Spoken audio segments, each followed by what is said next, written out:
ನಮ್ಮ ಗ್ರಾಮ ಪಂಚಾಯಿತಿಯ ಸದಸ್ಯರಾದ ಶ್ರೀಯುತ ಆನಂದ್ BM ರವರಿಗೆ ಸ್ವಾಗತವನ್ನು ಕೊಡ್ತಾ ಇದ್ದೀನಿ. ಆನಂದ್ಗೆ ಸ್ವಾಗತವನ್ನು ಕೊಡ್ತಾ ಇದ್ದೀನಿ.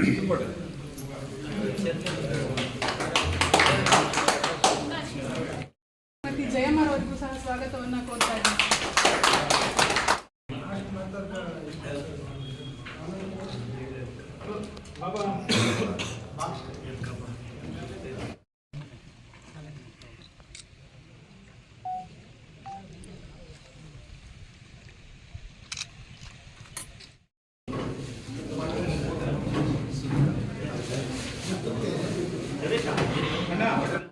ಅವಧಿ ಮುಗಿದಿರ್ತಕ್ಕಂಥ ಮಳಮಾಚನಹಳ್ಳಿ ಗ್ರಾಮ ಪಂಚಾಯಿತಿಯ ಸದಸ್ಯರ ಸ್ಥಾನಗಳಿಗೆ ಈಗಾಗಲೇ ಚುನಾವಣೆ ಘೋಷಣೆಯಾಗಿತ್ತು. ಚುನಾವಣೆ ಘೋಷಣೆ ಆದಂಥ ನಂತರದಲ್ಲಿ ಈಗ ಅಧ್ಯಕ್ಷರು ಮತ್ತು ಉಪಾಧ್ಯಕ್ಷರ ಸ್ಥಾನಗಳಿಗೆ ಚುನಾವಣೆ ಇವತ್ತು ನಿಗದಿಯಾಗಿತ್ತು. ಅದರಂತೆ ಮುಖ್ಯವಾಗಿ ಮಹಿಳಾ ಅಧ್ಯಕ್ಷ ಸ್ಥಾನಕ್ಕೆ ಸಾಮಾನ್ಯ ಮಹಿಳೆ ಸ್ಥಾನಕ್ಕೆ ಮೀಸಲಾತಿನ ನಿಗದಿ ಮಾಡಿದ್ರು. ಉಪಾಧ್ಯಕ್ಷ ಸ್ಥಾನಕ್ಕೆ ಪರಿಶಿಷ್ಟ ಪಂಗಡ ಸ್ಥಾನಕ್ಕೆ ಮೀಸಲಾತಿನ ನಿಗದಿ ಮಾಡಲಾಗಿತ್ತು. ಅದರಂತೆ ಇವತ್ತು ಬೆಳಗ್ಗೆ 10 ಗಂಟೆಯಿಂದ 11 ಗಂಟೆಯವರೆಗೆ ನಾಮಪತ್ರಗಳನ್ನು ಸ್ವೀಕಾರ ಮಾಡ್ತಕ್ಕಂಥ ಒಂದು ಕಾರ್ಯಕ್ರಮವನ್ನು ಹಮ್ಮಿಕೊಂಡಿದ್ವಿ. ಅದರಲ್ಲಿ ಶ್ರೀಮತಿ ವಿ ಜಯಲಕ್ಷ್ಮಿ ಮುನ್ರಾಜು TM ಇವರು ಅಧ್ಯಕ್ಷ ಸ್ಥಾನಕ್ಕೆ ನಾಮಪತ್ರವನ್ನು ಸಲ್ಲಿಸಿದ್ರು. ಹಾಗೆಯೇ ಉಪಾಧ್ಯಕ್ಷ ಸ್ಥಾನಕ್ಕೆ ಪರಿಶಿಷ್ಟ ಪಂಗಡಕ್ಕೆ ಅದು ನಿಗದಿಯಾಗಿತ್ತು. ಉಪಾಧ್ಯಕ್ಷ ಸ್ಥಾನಕ್ಕೆ ಶ್ರೀಮತಿ ನಾಗವೇಣಮ್ಮ ಪಿಳ್ಳೇಗೌಡ ಇವರು ನಾಮಪತ್ರವನ್ನು ಸಲ್ಲಿಸಿದ್ರು. ಎರಡೂ ನಾಮಪತ್ರಗಳು ಕೂಡ ಸಿಂಧು ಆಗಿದ್ದರಿಂದ ನಾನು ಅದನ್ನು ಅಂಗೀಕಾರ ಮಾಡಿದ್ದೆ. ವಾಪಸ್ ತಗೊಳ್ಳೋದಕ್ಕೆ ಸಮಯವನ್ನು ಕೂಡ ನಿಗದಿ ಮಾಡಲಾಗಿತ್ತು. ವಾಪಸ್ ತಗೊಳ್ಳೋದಕ್ಕೆ ನಿಗದಿ ಮಾಡಿದಂಥ ಸಮಯದಲ್ಲಿ ಯಾರು ಕೂಡ ವಾಪಸ್ ತಗೊಳ್ಳದೇ ಇರೋದ್ರಿಂದ ಅಧ್ಯಕ್ಷ ಸ್ಥಾನಕ್ಕೆ ಶ್ರೀಮತಿ ವಿ ಜಯಲಕ್ಷ್ಮಿ ಹಾಗೂ ಉಪಾಧ್ಯಕ್ಷ ಸ್ಥಾನಕ್ಕೆ ಶ್ರೀಮತಿ ನಾಗವೇಣಮ್ಮ ಇವರು ಏಕಾಂಗಿಯಾಗಿ ಒಂದೇ ನಾಮಪತ್ರ ಸಲ್ಲಿಕೆ ಆಗಿದ್ದರಿಂದ ಇವರನ್ನ ಅವಿರೋಧವಾಗಿ ಆಯ್ಕೆ ಆಗಿರುತ್ತಾರೆ ಅಂತ ನಾನು ಈ ಸಭೆಯಲ್ಲಿ ಘೋಷಣೆ ಮಾಡಿದ್ದೆ. ಮಳಮಾಚನಹಳ್ಳಿ ಗ್ರಾಮ ಪಂಚಾಯತಿಗೆ ಅಧ್ಯಕ್ಷರಾಗಿ ಆಯ್ಕೆ ಆಗಿರ್ತೇವೆ. ಮುಂದಿನ ದಿನಗಳಲ್ಲಿ ಎಲ್ಲ ಗ್ರಾಮಗಳನ್ನು ಸುಸಜ್ಜಿತವಾಗಿ ಎಲ್ಲ ಸದಸ್ಯರ ಸಹಕಾರದೊಂದಿಗೆ ಅಭಿವೃದ್ಧಿಪಡಿಸ್ತೇವೆ. ಹಾಗೂ ಅಧ್ಯಕ್ಷರಾಗಿ ಆಯ್ಕೆಯಾಗಿರುವ ಎಲ್ಲ ಶ್ರಮಿಕರು ಹಾಗೂ ಮುಖಂಡರಿಗೆ ನನ್ನ ಧನ್ಯವಾದಗಳು.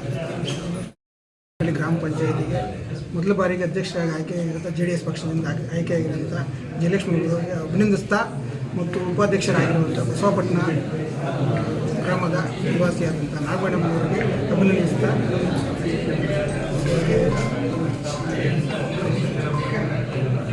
ಮೊದಲ ಬಾರಿಗೆ ಆಯ್ಕೆಯಾಗಿರುತ್ತೆ ಅವರು ಎಲ್ಲ ಸದಸ್ಯರುಗಳ ಸಹಕಾರ ತಗೊಂಡು ಮಳಮಾಚನಹಳ್ಳಿ ಪಂಚಾಯತಿ ಎಲ್ಲ ಅಭಿವೃದ್ಧಿ ಕೆಲಸಗಳಿಗೆ ಅವರು ಸಹಕಾರ ಕೊಡಬೇಕಂತ ಕೇಳ್ಕೊಳ್ತೀವಿ. ಮೊದಲ ಬಾರಿಗೆ ನಮ್ಮ ಪಂಚಾಯಿತಿಯಲ್ಲಿ JDS ಮಾತ್ರನೇ ಅಧಿಕಾರಕ್ಕೆ ಬಂದಿದೆ. ಯಾವುದೇ ವಿರೋಧ ಪಕ್ಷ ಇಲ್ಲ.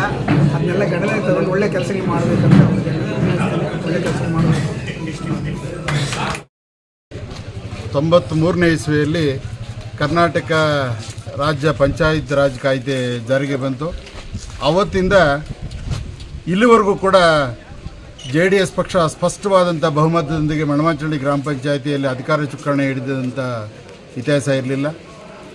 ಈಗ ಮಳಮಾಚನಹಳ್ಳಿ ಗ್ರಾಮ ಪಂಚಾಯಿತಿ 5 ಗ್ರಾಮಗಳ JDS ಪ್ರಮುಖ ಕಾರ್ಯಕರ್ತರ ಒಂದು ಶ್ರಮ ಏನಿದೆ, ಇದರ ಅಂಗವಾಗಿ 13 ಕಾಂಗ್ರೆಸ್ಸು 1 ಕಾಂಗ್ರೆಸ್ಸು 13 JDS ಗೆದ್ದಿದೆ. ಈ ಚುನಾವಣೆಯ ಮುಂದುವರೆದ ಭಾಗವಾಗಿ ಈಗ ಅಧ್ಯಕ್ಷರಾಗಿ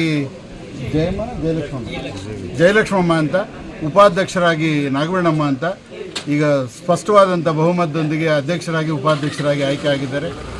ಈ ಒಂದು ಸಂದರ್ಭದಲ್ಲಿ ನಾನು ಅವರಲ್ಲಿ ಬಹಳ ವಿನಮ್ರವಾಗಿ ವಿನಂತಿ ಮಾಡ್ತೇನೆ.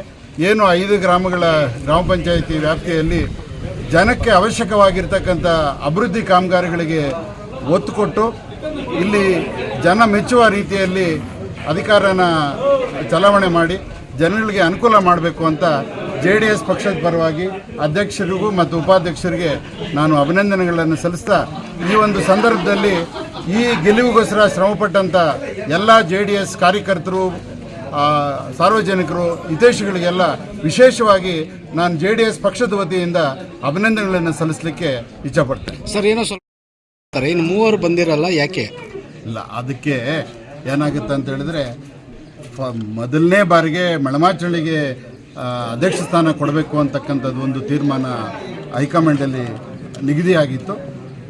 ಕಾರಣಾಂತರಗಳಿಂದ ನಾಮಿನೇಷನ್ ಸಲ್ಲಿಕೆಗೆ ಕಾಲ ವಿಳಂಬ ಆಗಿದ್ದಕ್ಕೋಸ್ಕರ ಈಗ JDS ಪಕ್ಷದ ವತಿಯಿಂದಲೇ ಅಂತಿಮವಾಗಿ ಶ್ರೀಮತಿ ಜಯಲಕ್ಷ್ಮಿ ಅನ್ನೋರನ್ನ ಚೂಸ್ ಮಾಡಿ ನಾಮಿನೇಷನ್ ಫೈಲ್ ಮಾಡಿಸಿ ಈಗ ಮೊದಲನೇ ಅವಧಿ ಅವರಿಗೆ ಕಾಯ್ದಿರಿಸಿ ಮತ್ತು ಎರಡನೇ ಅವಧಿ ಏನಿದೆ ಅದರಲ್ಲಿ ಪಕ್ಷದ ಹೈಕಮಾಂಡ್ ಮಾನ್ಯ ಶಾಸಕರಾದಂಥ ರವಿಕುಮಾರ್ ಅವರು ಎರಡನೇ ಅವಧಿಯಲ್ಲಿ ಈಗ ವಿಜಯಮ್ಮನ್ ಅವ್ರನ್ನ ಮುಂದುವರಿಸೋದಕ್ಕೆ ಮಾತುಕತೆ ಆಗಿದೆ.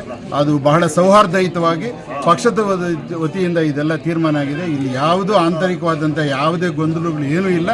ಇದಕ್ಕೆ ಸುಮ್ಮನೆ ಬೇರೆಯವರು ಯಾರೋ ಇದಕ್ಕೆ ಒಂದು ಸ್ವಲ್ಪ ತುಪ್ಪ ಸುರಿದು ಬೆಂಕಿ ಹಾಕುವಂಥ ಪ್ರಯತ್ನ ಮಾಡಿದ್ದಾರೆ. ಅದು ಎಲ್ಲ ಕೂಡ ಏನೂ ಕಾರ್ಯಗತ ಆಗೋದಿಲ್ಲ. ಪಕ್ಷ ಬಹಳ ಸದೃಢವಾಗಿದೆ, ಸಮರ್ಥವಾಗಿದೆ. BN ರವಿಕುಮಾರ್ ಅವರ ನಾಯಕತ್ವ ಈ ಕ್ಷೇತ್ರದಲ್ಲಿ ಪ್ರಬಲವಾದಂಥ ರೀತಿಯಲ್ಲಿ ಕಾರ್ಯನಿರ್ವಹಿಸ್ತದೆ ಅಂತಕ್ಕಂಥದ್ದಲ್ಲಿ ಎರಡೊಂದು ಮಾತಿಲ್ಲ. ಇದಕ್ಕೆ ಯಾವುದಕ್ಕೂ ಇಲ್ಲಿ ತಲೆಗೆಡ್ಸ್ಕೊಳ್ತಕ್ಕಂಥವ್ರು ಯಾರೂ ಇಲ್ಲ. ಪಕ್ಷ ಸದೃಢವಾಗಿದೆ. ಎಲ್ಲ ಕಾರ್ಯಕರ್ತರು ಒಗ್ಗಟ್ಟಿನಿಂದ ಕೆಲಸ ಮಾಡ್ತಾ ಇದ್ದಾರೆ. ಇದರಲ್ಲಿ ಏನೂ ಆಂತರಿಕ ಕಲಹ ಇಲ್ಲ ಅಂತ ಹೇಳಕ್ಕೆ ನಾನು ಇಷ್ಟಪಡ್ತೀನಿ.